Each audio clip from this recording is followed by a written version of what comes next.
Hello, ladies and gentlemen. Mackenzie Lambert here, your host for Mack and the Movies. Sorry for the hiatus between videos. It's been a crazy 2 weeks. After finishing the move between apartments, I got sick and was out of commission for a while. Then I recently lost my job and I'm in the process of applying anywhere and everywhere I can. If you feel so inclined, feel free to chip in a few bucks in my PayPal. PayPal address is in the description box. Anyway, let's continue with our series for legendary German filmmaker Fritz Lang. We started with Dr. Mabuse, Der Spieler, and continued with Metropolis, M, and The Testament of Dr. Mabuse. This episode, we look at a film that got Lang in some hot water with the censorship entities that dominated and regulated Hollywood films. Let's take a look at Manhunt, starring Walter Pidgeon, Joan Bennett, and George Sanders.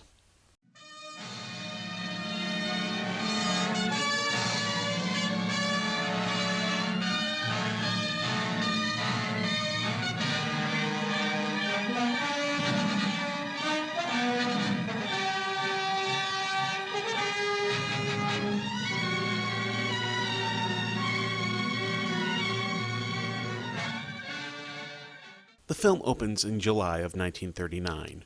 World-renowned hunter Captain Alan Thorndike is exploring the forest areas along the German Bavarian Alps. He stumbles upon a holiday residence for Adolf Hitler. For his own amusement, Thorndike takes aim at Hitler with his unloaded rifle and pulls the trigger. As he starts to pack up, something overcomes Thorndike, a sense of resolve. With those feelings, he loads a round into his rifle and takes aim. A German guard passing by interferes and apprehends Thorndike.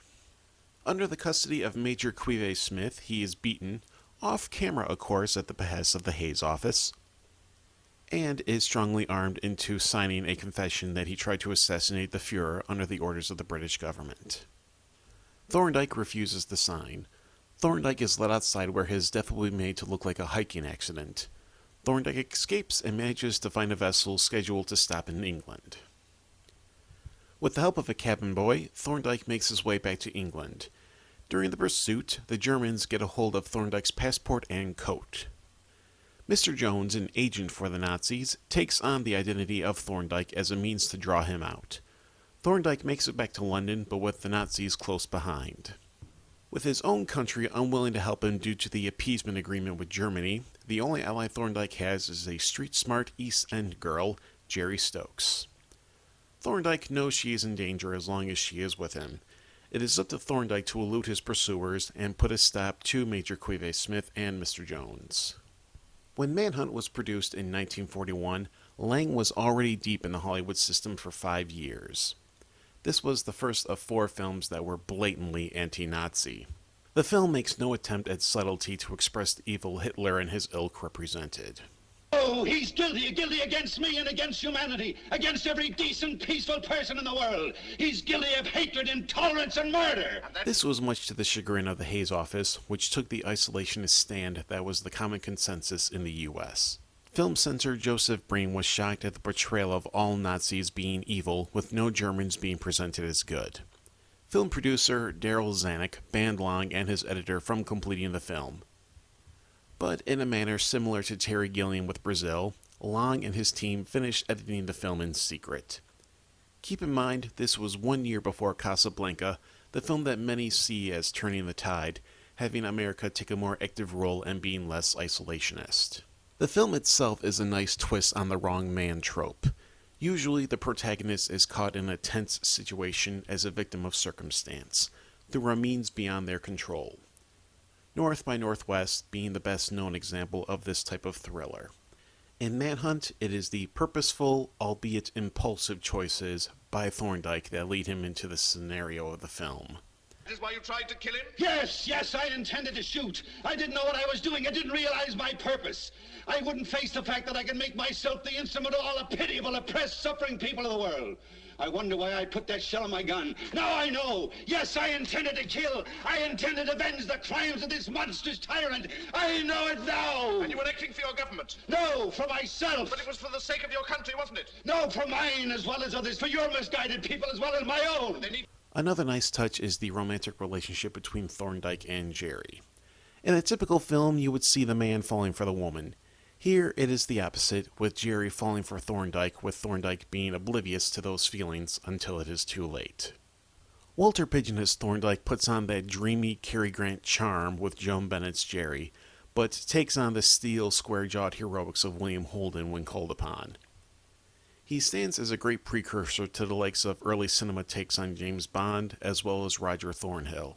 New Jersey-born Joan Bennett may be the weak link in the cast. She's fine and all, but the Cockney accent she throws on is terrible. I had flashbacks to Dick Van Dyke and Mary Poppins. All right, ladies and gents, comical poem, suitable for the occasion, extemporized and thought up before your very eyes. All right, here we go. And Herschel Gordon Lewis in A Taste of Blood. Hiya, Governor. Ain't a fit not for the devil. While not as bad as Tarantino's Aussie accent, which borders on a crime against humanity, Shut up, Black. Bennett does no justice herself. George Sanders plays Quive Smith with authoritarian glee. You can tell he's having fun playing the bad guy. It helps that he does some evil things off camera, and his lack of remorse makes him all the better a heel. For those not in the know, heel is a professional wrestling term used to describe someone as a bad guy. Legendary character actor John Carradine plays Mr. Jones. Mr. Jones is the prototype for the Bond henchman. While he's without a gimmick a la Oddjob or Jaws, he's very much in the vein of Red Grant or Hinks. He has a strong presence among the men under Quive Smith's command. And yes, the cabin boy is Roddy McDowall of Planet of the Apes fame. This was his first feature film as he was evacuated out of England following the German Blitz between 1940 and 1941. Manhunt is a film ripe with anti-Nazi sentiment. It was Wolfenstein the New Colossus before Wolfenstein was even a thing. Long wouldn't mind killing some Nazis. The film makes it no secret how Long felt about his former home country. He spits in the face of the wishy-washy attitude of the Hayes Office, European appeasement, and American isolationism. It's very enjoyable and with a steady pace for a film of its age. And that finishes this look at Manhunt. Thanks for watching and thank you for your patience. Next week we are taking a look at the 1944 film noir The Woman in the Window. Until then, this is Mackenzie Lambert for Mack the Movies. Take care and have a good week.